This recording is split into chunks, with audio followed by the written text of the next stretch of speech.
Hi, I'm Anabel González, non-resident Senior Fellow at the Peterson Institute for International Economics, and I'm most recently host of the virtual event series Trade Winds. Welcome to this event on a trade bargain to secure supplies of medical goods, jointly organized by the UK Trade Policy Observatory and the Peterson Institute. In the fight against COVID-19, all governments around the world want to secure access to supplies of medical goods. But as the virus continues to expand globally, the supply chain for this personal protective equipment, the medical devices, and others is stressed and will continue to be stressed simply because supply exceeds demand. The world is set to produce for normal circumstances, not for such abnormal events as COVID-19. National lockdowns and similar restrictions on business operations, the effect of disrupted air freight and commercial shipping, and the impact of uncertainty on the business environment have further complicated access to these critical medical goods. Now, trade policy has both helped and hindered the response. On the one hand, a number of governments have reduced tariffs on critical supplies.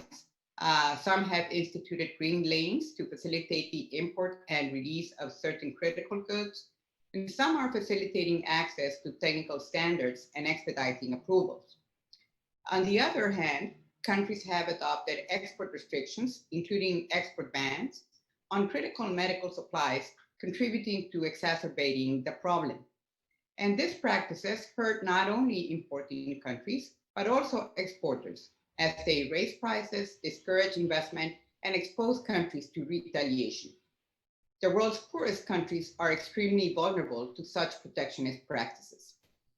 So COVID-19 is a global pandemic that requires a global response, and it is clear by now that no country can by itself produce all of the medical equipment and other supplies it needs to combat the virus.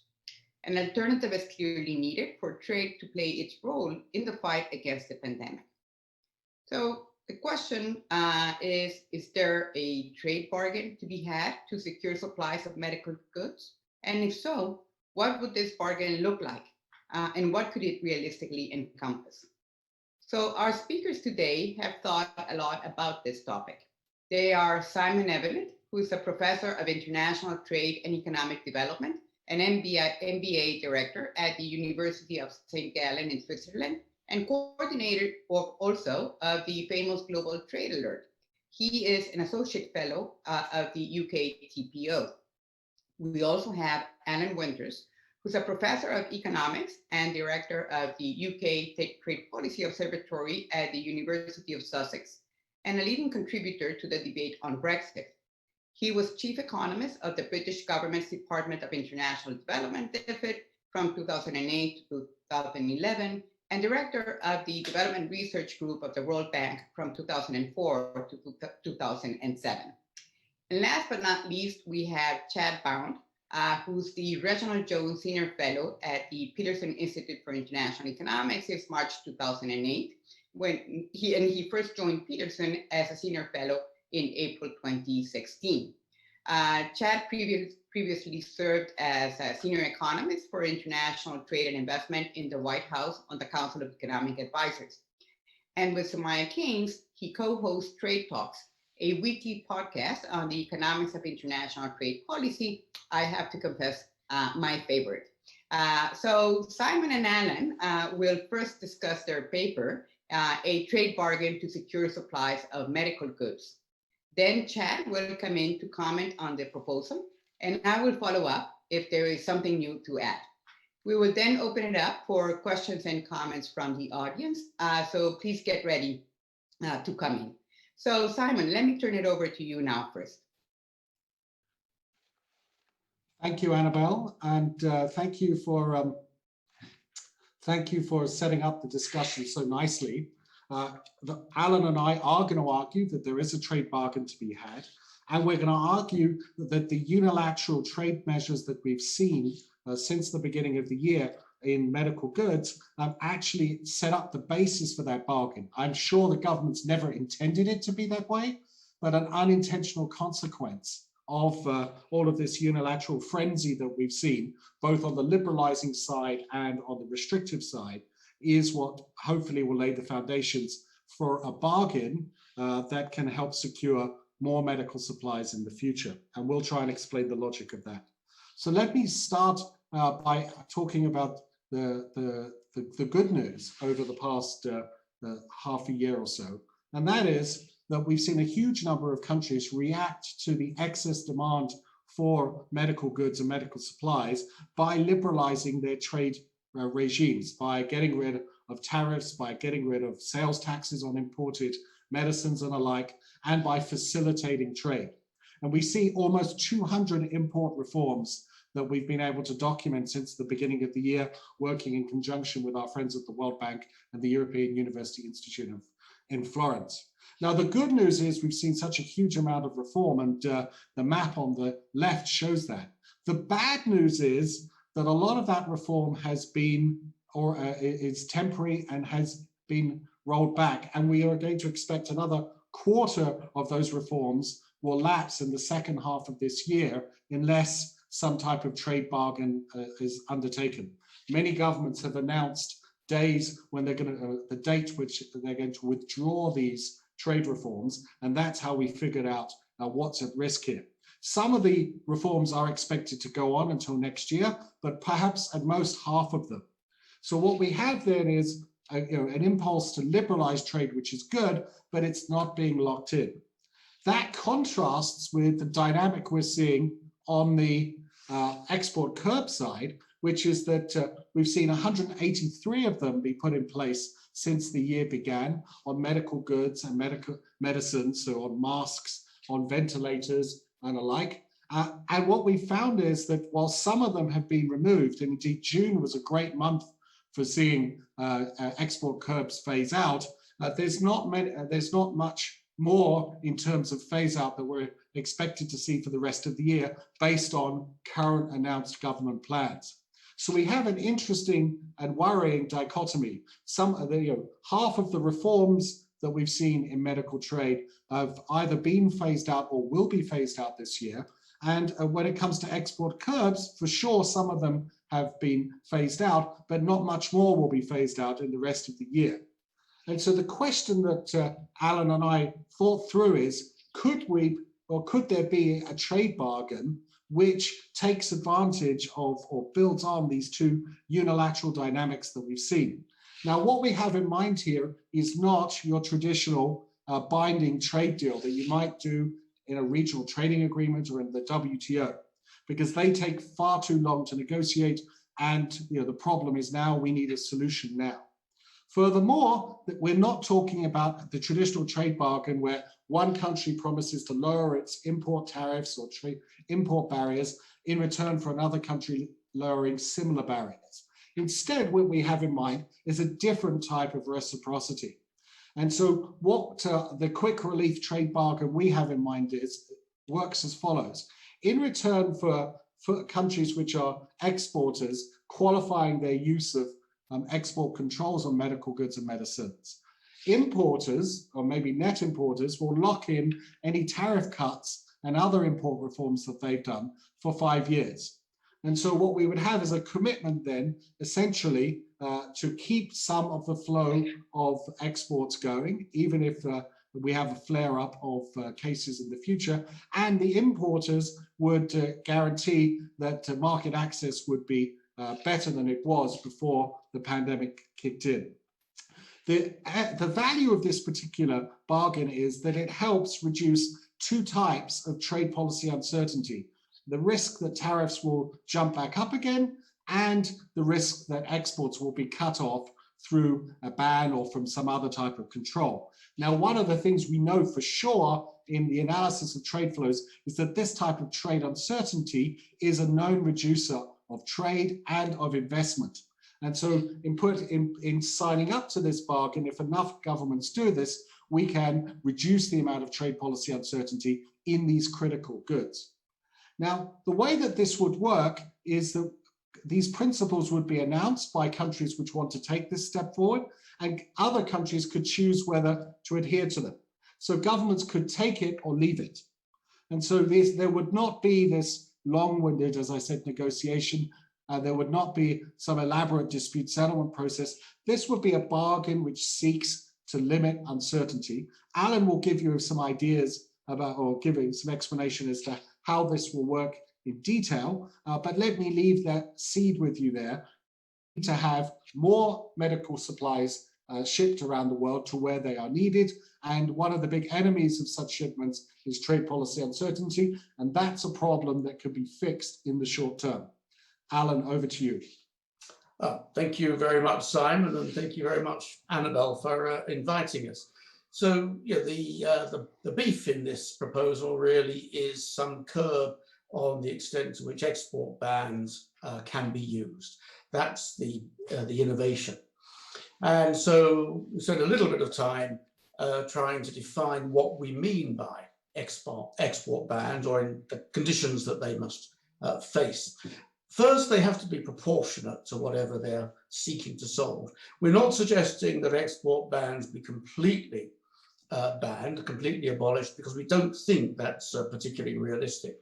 We're suggesting rather that they should be subject to some conditions. And the first of these is that they have to be explicitly justified and notified to partners, and they should be proportionate to the situation they seek to solve. We are suggesting that the export ban should be time limited, no export ban of more than 6 months, and that it should be renewable once, subject to further justification. And we plucked out of the air, in a sense, a number that said perhaps the reasonable thing to say was that in no circumstances would an exporter cut the flow of exports, to undertake policy to cut the flow of exports to any partner in any month by more than 50% of what we call the customary value. We said this could be measured, say, trade over the last 2 years. These are little details in a sense that one could change if one was having a negotiation. But as Simon said, in a sense, the point about this is it doesn't need to be negotiated. Now, we also spent a bit of time trying to define what we meant by an export ban. Clearly, you cannot export is one, but we certainly want to argue that you don't want to have any arbitrary authorization processes involved in supplying exports, so they shouldn't be conditional. You don't want to be telling your government should not be telling its health authorities to requisition every single item of medical equipment and so on. So we've offered in the paper a definition of export bans that we hope, in a sense, represent all the various ways that the exporter can cut off supplies from the importer at the time of need. The next slide, please, Simon. So the question is, why would you do this? You're an exporter. Why would you make this commitment? And there are a number of reasons, of which I've put, I think, the main 4 here. The first is, this is an urgent situation. When we first formulated this sort of idea, was in April, we were well into the first phase of COVID. It was coming down in a number of countries. And you might have thought, look, it's all going to be over by June, so there's nothing to worry about. On the contrary, it's carrying on in certain countries, and quite a lot of countries are experiencing resurgence. So in fact, this is a real and urgent situation that we really need to get something in place for in time for the northern winter. The evidence suggests that COVID is worse during cold weather, and for that reason, in a sense, there is considerable urgency. Second thing is, for an importer, facing an export ban is the thing that undermines your faith in the market. And therefore, one of the things that a supplier of medical supplies can claim if they are resident in a country which has agreed this curtailment of export bans is a marketing advantage. They can actually say to customers, we know This stuff is not very urgent most of the time. At the point at which it really is necessary, we are committing that we will continue supplies. That seems to us to be potentially a very large marketing advantage. And remember that quite a lot of medical supplies are bought by the public sector, this procurement issue, and security of supply really is an issue which procurement is permitted. It's sensible that it should be able to regard in making choices. So the important thing is that exporters in countries that have made this sort of commitment actually have a marketing advantage. Now, as Simon has already said, this lowers uncertainty on both sides of the market. The importers are agreeing to keep their markets open, the exporters agreeing to continue to supply them. And that lower uncertainty encourages investment and efficiency. And Anabel said at the beginning, of course, COVID has not just been a question of distributing supplies of medical equipment. The problem has been we actually are short of medical equipment. And therefore, a further advantage of this sort of proposal is that it actually lays the foundation for increasing the supplies of medical equipment, and that very likely to be necessary going forward. The fourth of the reasons I want to advance is, in fact, it turns out that medical equipment is a two-way trade. We'll have the next slide, Simon. This is a table that I drew up. It looks at the 92 critical COVID-related products defined for the pointy-headed at the harmonized system 6-digit level. This is the WTO's list. You can do it with other lists, but I think the WTO list is as good as we can get. This is the top 10 exporters of medical equipment. So these are the guys whom one is trying to aim at in this proposal. And between them, these 10 countries supply 73%, or in 2018, supplied 73% of world exports of these medical supplies. There are 92 products. The first column with numbers is telling us how many of the 92 these people exported, lots and lots. The next column, even more interesting in a sense, how many of these products did they import? And the answer is lots and lots again. And when we look at it, remember these are all exporters, but in fact in every country there are a number of products quite a number of products where imports exceed exports. And in the final column, I've just asked where do imports exceed exports by more than $25 million. And if you cast your eye down that and think, well, $25 million net imports is something you might want to worry about, then indeed that is the incentive to try and establish a system where all the exporters curtail their right to curb exports in return for all keeping their markets open. I put circles around two numbers there, the US and China. Now, for sure, these are the largest economies, so in a sense you'd expect them to have larger trade flows. But for the US, there are 40 out of the 92 products where net imports exceed $25 million. For China, there are 39. So these major exporters really have an incentive to try and create a system that bans export restraints as much as to exercise export restraints themselves with a view to getting a market advantage. If we can move on, Simon. One of the things that we were conscious of when we sort of put all of this together was that trade negotiations, and multilateral trade negotiations still more so, haven't done terribly well over the last few years. We are not in a hugely cooperative mood at the moment. And therefore, while it would be very nice to think that we have a legally binding system or carefully negotiated with fine adjustments to the margins and so on, in fact, it seems to us for the urgent need that we've got, the real answer was make it very straightforward. So the first thing is it is all fully consistent with countries' WTO obligations. All they are doing on the export side is agreeing not to exercise every bit of flex that the WTO permits. It requires no negotiation. It's not dependent on the critical mass. It's not dependent, still less, on unanimity. It just says, we make this commitment, we will publicize this commitment, our firms will publicize this commitment. We think it will make the world a better place. So one can actually adopt it whenever countries are ready. And this is quite important because certainly for the first few months of COVID, countries were at different stages of the pandemic. So that whereas China, leading the field, in a sense, had got its production established again by about late April, May, other countries were actually going through the stage of complete lockdown then, with a desperate need to import medical supplies.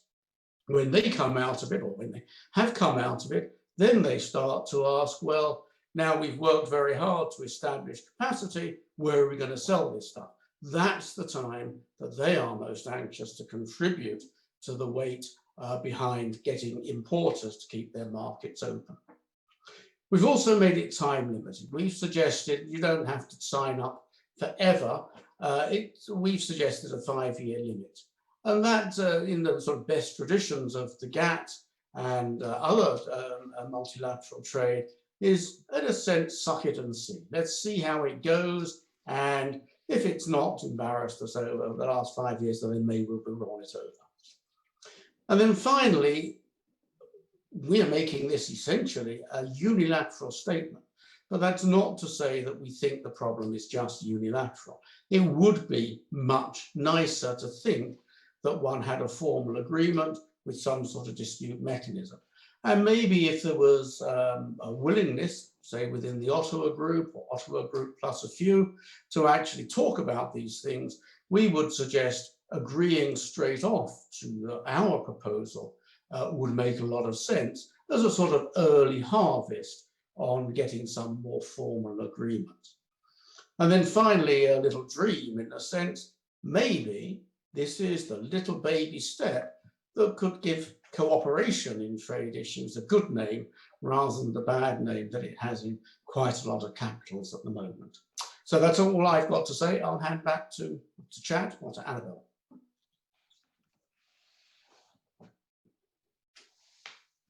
So thank you very much, Simon and Alan, for presenting your proposal of a trade bargain.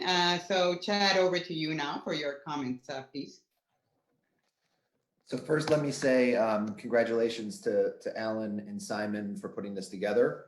I'm fully on board with the idea.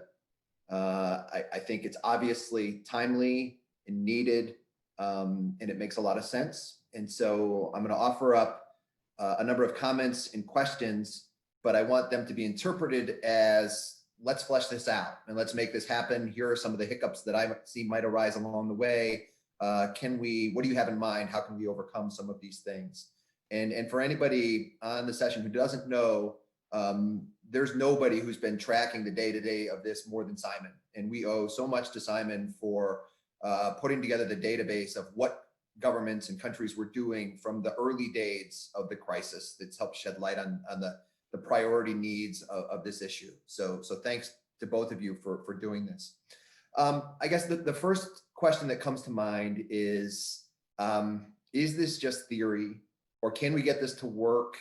And especially if we have a recalcitrant player, the United States.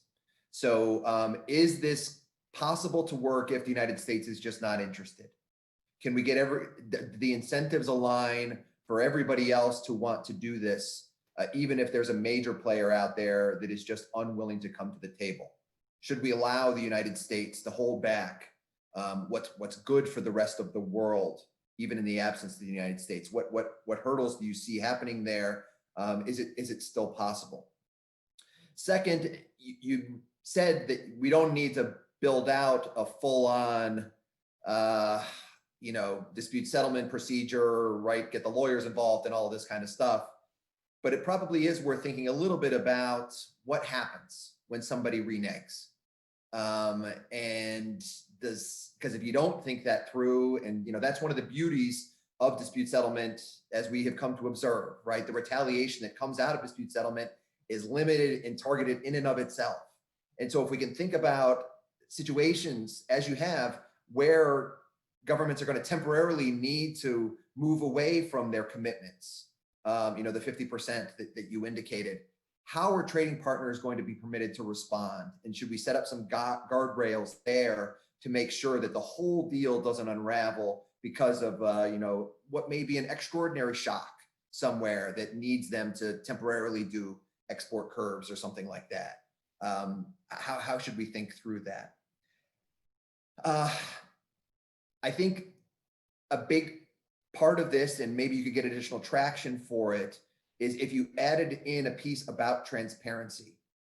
And so in my interpretation of what's been driving a lot of what's taken place over the first 5-6 months of the pandemic in terms of PPE and equipment, it's governments being extraordinarily fearful and realizing they have no idea what's going on in these markets. They have no lens into what what their firms have the capacity to produce, are producing, what's available in stockpiles.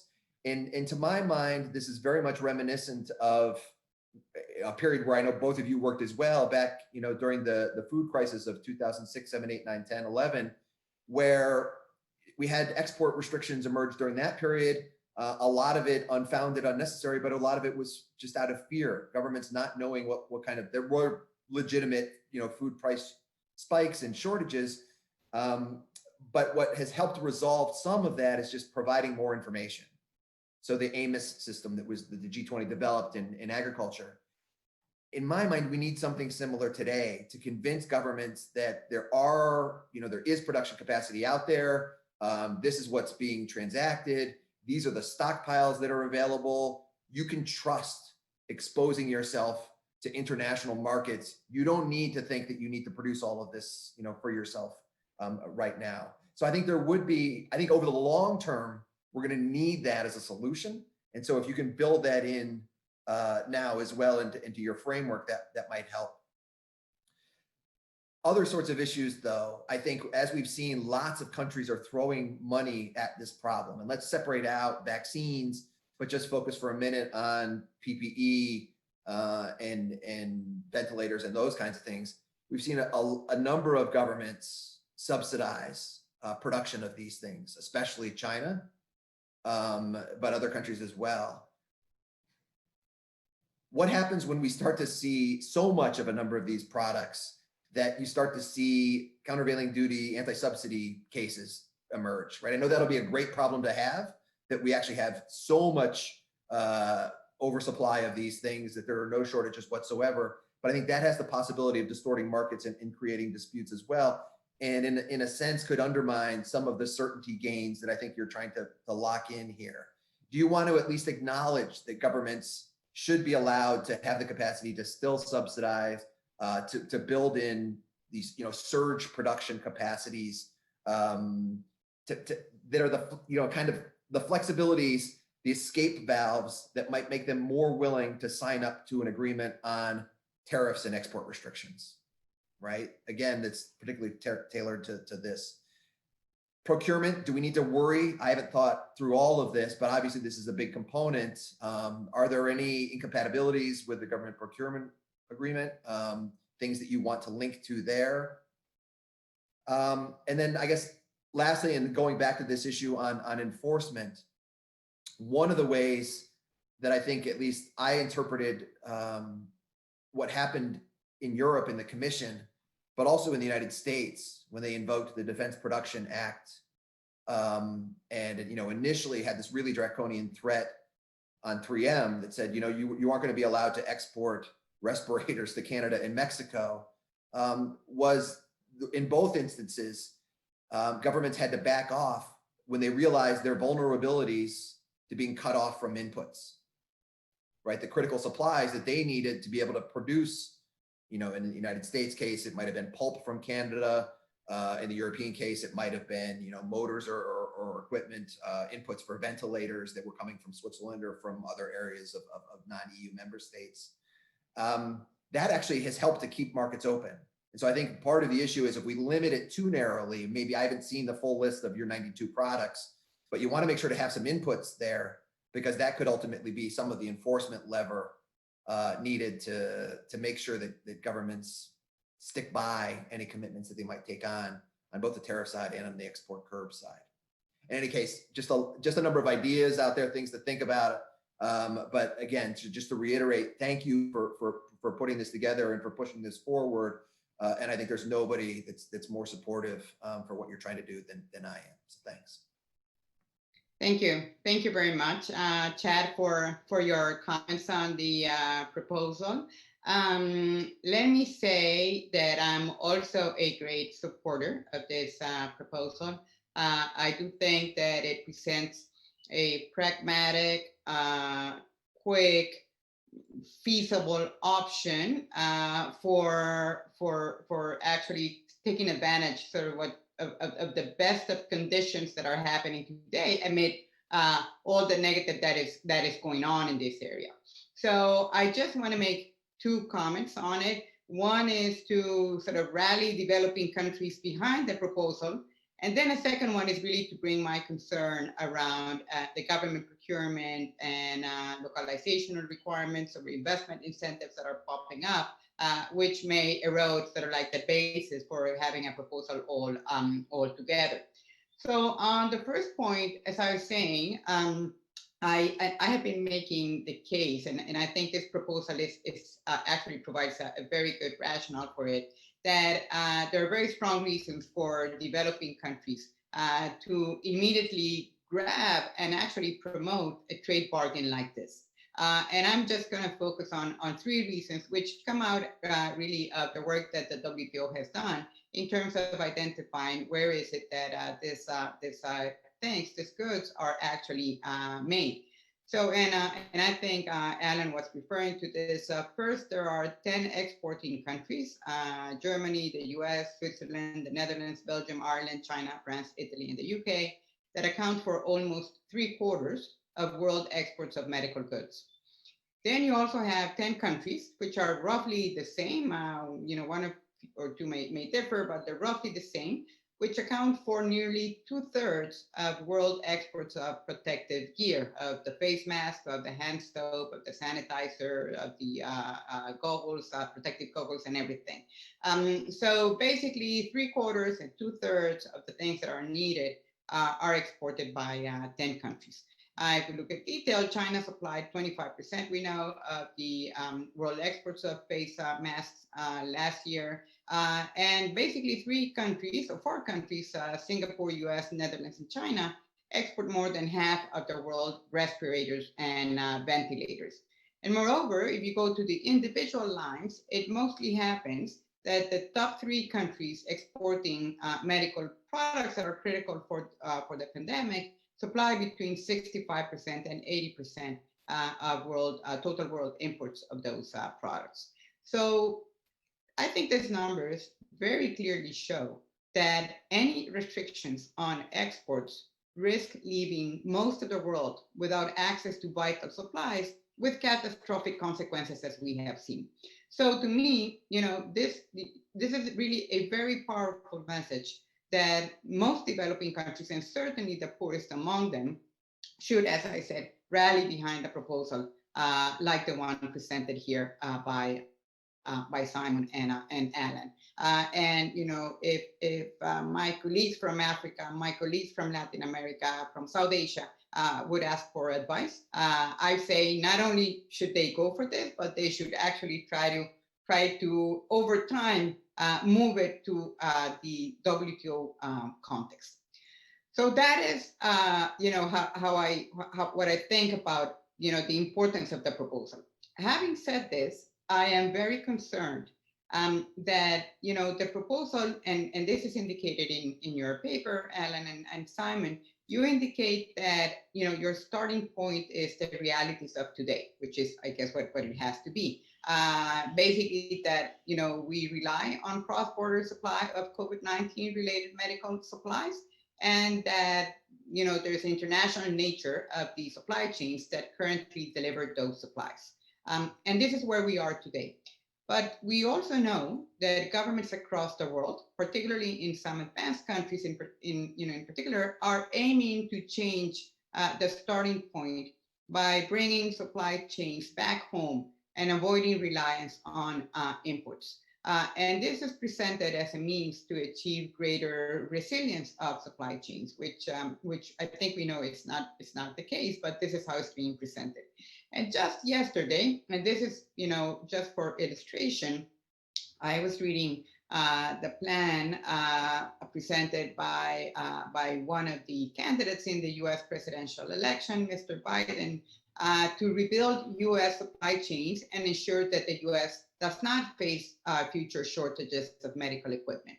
And some of the elements of the plan include identifying critical national security risks across America's international supply chains, use the full power of the federal government to rebuild U.S. domestic manufacturing capacity of critical supply chains, reform tax rules to encourage onshoring of pharmaceutical supply chains and create new financial incentives to spur domestic production of critical products in the U.S., when necessary to protect critical infrastructure and supplies, adopt import restrictions on nations such as China and Russia, and work with allies to protect their supply chains and open new markets to U.S. exports, because no U.S. ally should be dependent on critical supplies from countries like China and Russia.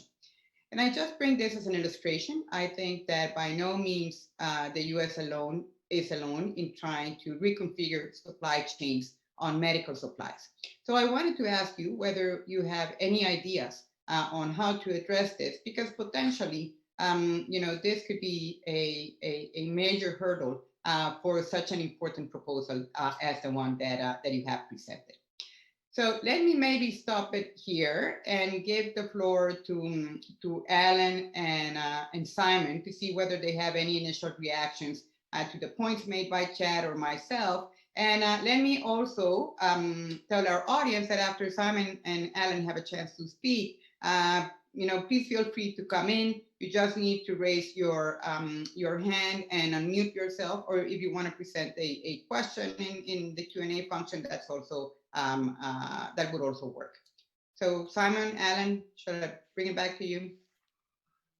Yes, perhaps I'll just make one point, then I'll give Alan the chance to make a point, and I'd love to hear what the audience has to say.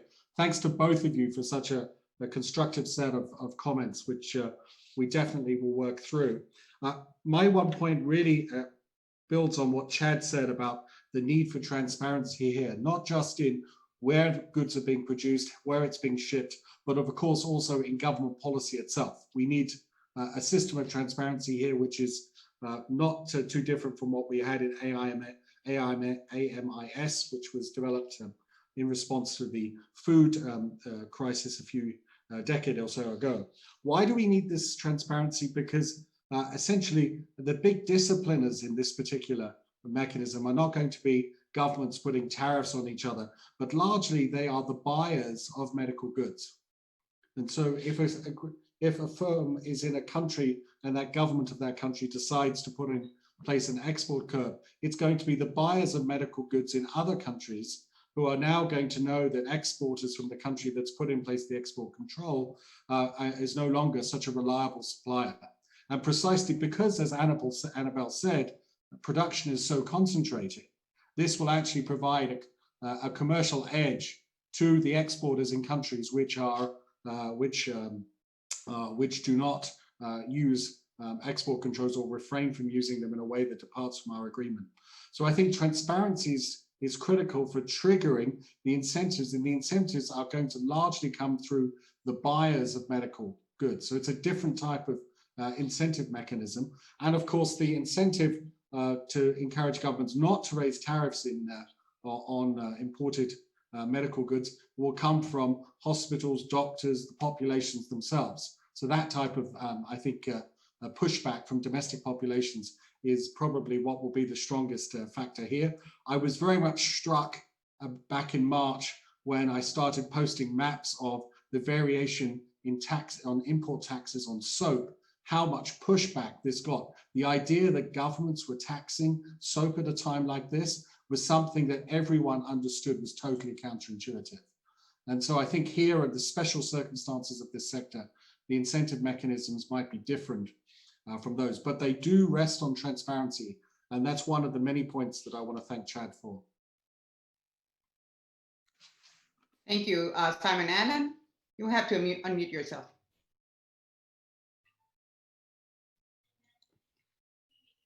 You're still muted, Alan. Yes, right. You thought I would have learned after 3 months of it. Okay, sorry. Let me make a couple of comments and then we'll open up to everybody else.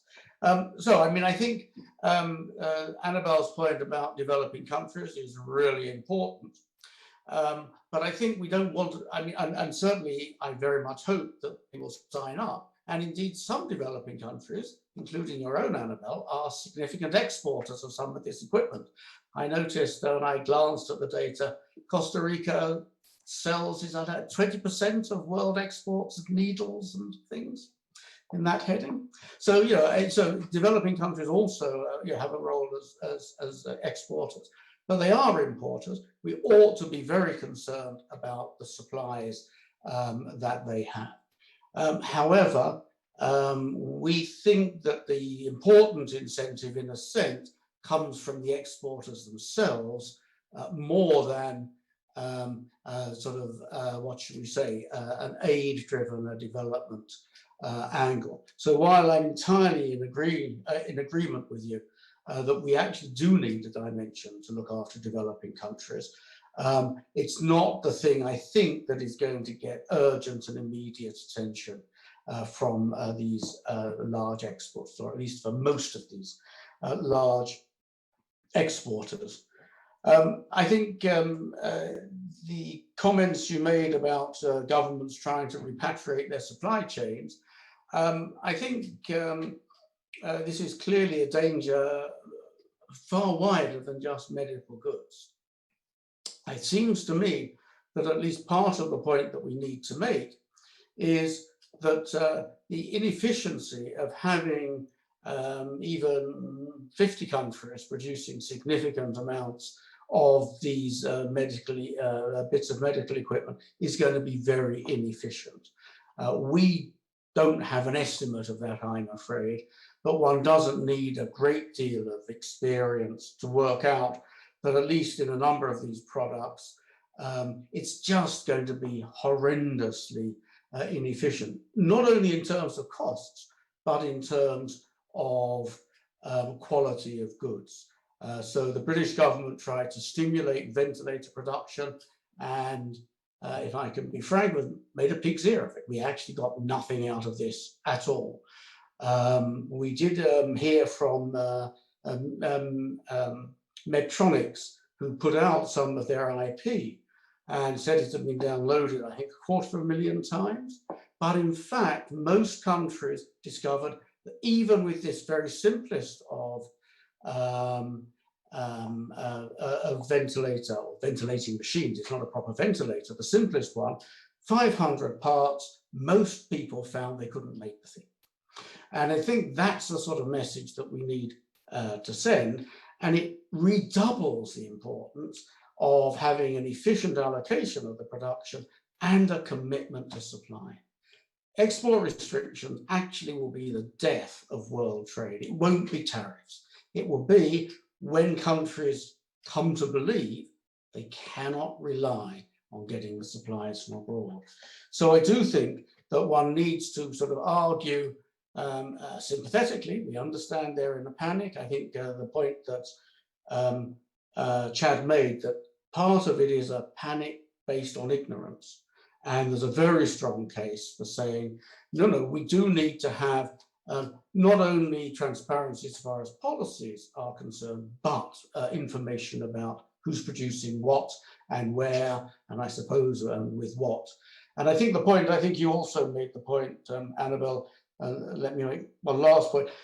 It may well be that this 92 products that we identified off the WTO list are essentially final products, and that with some technical information following back down the chains, I couldn't get Medtronics to tell me where all their parts came from. It's confidential, it's commercially sensitive, but you know, we might be able to track down at least some of the major elements of that supply chain and you know, enlarge the set of products. But let us throw it open to people. I think, you know, they were very useful comments. Thank you, and we do need to do a bit more thinking about some of them. We'll tell you next week what the answers are. All right, thank you very much, Alan. Chad, unless you want to add something, I'll go. We have Salamat Ali in our audience who would like to pose a question. So Salamat, over to you now, please. Thanks, Anabel, and thanks, Professor Simon and other professor for presenting this wonderful proposal. So I have been following up this idea since you started writing around that. But I work for the Commonwealth Secretariat, which deals with the small states and very other much vulnerable countries. So we have 25 SIDS, we have 32 small states and 14 LDCs, which look to us for support on the medical supplies. But this story which you are presenting, it's mainly story of big countries, big elephants, big producers, and big consumers. So these small states are neither producers of these goods, nor they have high tariffs on imports. So just wondering how this proposal, why these countries should buy this proposal, and how I can argue this to these member states to rally around this. Thank you. Thank you very much, Salamat. So Alan, you want to say a word, or Simon? Yeah. Let me start, perhaps. I mean, I think the basic point that you make, Salamat, that very small countries are importers of nearly everything, and therefore dependent on the functioning of the world market is absolutely the truth of the matter. The small, vulnerable developing countries have an interest not in segmenting the world market, but ensuring that stuff is made efficiently in the best places and that people commit to sell. I do think it's legitimate. Simon and I didn't explore this at all, but excuse me, but one could certainly add in a sort of aid dimension to the sort of proposal that we've got. That one of the other elements is that Gavi or some institution perhaps actually buys some supplies of these goods for small and very poor countries, and that they are also protected from being cut off at the time of need. It seems to me that in the context of development institutions, one could work out something like that. But I think, you know, the real point I would like to make is, you know, if you are small, you depend on the world market in a way that the United States, for instance, cannot comprehend. And that is why you want to support, you know, activities that boost the market, support it, say, look, let's keep it functioning, precisely because, you know, it's medical equipment this time, it's food the next time, it's fuels the time after. Yeah. Simon? I would only add to that thinking about this particular proposal would give Salamat, the countries which the Commonwealth serves in this area, an opportunity to rethink their own import policies, because not all of them have eliminated all of their trade barriers, at least certainly not before the crisis or the pandemic began. And so this would be an opportunity for those countries to revisit whether or not they really need to have such restrictive import regimes. I'm not arguing they all have them, but I saw enough of the tariff data and the non-tariff data to make me wonder whether or not there were some smaller and vulnerable countries who've made themselves even more vulnerable as a result of some of their import policies. Yeah, Chad, please come in. So I agree. These are hugely important. I wanted to pose maybe a different question, which is, as you've, you know, your ideas have been out for a little bit now, and as you're shopping them around, what you're seeing the take up be. And so here's my concern. The DG race at the WTO has essentially put a quash on any new ideas. So I've had the opportunity over the last couple of days to be involved in some of these types of sessions with some of the candidates, and have posed the question, we're in a whole new world with COVID, and there's a lot of things that should be on the agenda that weren't on the agenda 6 months ago, and that aren't on kind of the current WTO agenda. And the responses I've gotten were, no, we need to deal with fish subsidies and e-commerce. So my concern is that in Geneva, we're not seeing the pressing need to take this up as an issue, and maybe some risk aversion, given that we're in campaign mode, I guess, for the foreseeable future in the DG race. So what are you hearing on the politics side of this? What do we need to do to increase the urgency politically so that policymakers actually take you up on your offer here? Mm-hmm. Yeah, very good point, Chad. It's the sort of question we should ask you, Chad. I mean, I think what you say is exactly right. There's a great danger that essentially almost 20th century race sucks the oxygen out of the trade policy debate. I mean, there are a number of countries which have already committed to assume export restrictions. A number that have, if they haven't explicitly committed, have chosen not to introduce export restrictions. And there is at least a little bit of discussion that Simon and I have had within governments that expresses some interest. It is true, as you say, that we haven't yet had a sort of one of the, say, top 10 trading countries come out and say, this is the way to go. But I wouldn't necessarily rule that out. But I do agree that it's going to have to run sort of, in a sense, on a parallel track from the DG competition. So I think that the politics clearly are difficult. I do think it probably requires one of the significant medium-sized powers to pick up something like this. New Zealand and Singapore have made actually a more far-reaching proposal, but it has only, I think, attracted about 5 signatories. So I think it's disappointing that the Ottawa group didn't pick it up when they met last month. The EU produced quite a comprehensive plan about not putting import barriers back up, but there were 8 words I counted on export restrictions. And I teased Lucien Cernat about this, and Lucien said, that's just what was written. There's lots of talk going on. So, maybe they are going to pick it up. But I think, I wouldn't give up yet, but I think it's, it clearly hasn't achieved 150 votes in the General Council yet. Simon, say something diplomatic. Yeah, no, what I want to say, is that I think the way to align the politics with the real need for having something like this is to have, of course, if we could bring in a meeting for our country, that would be good.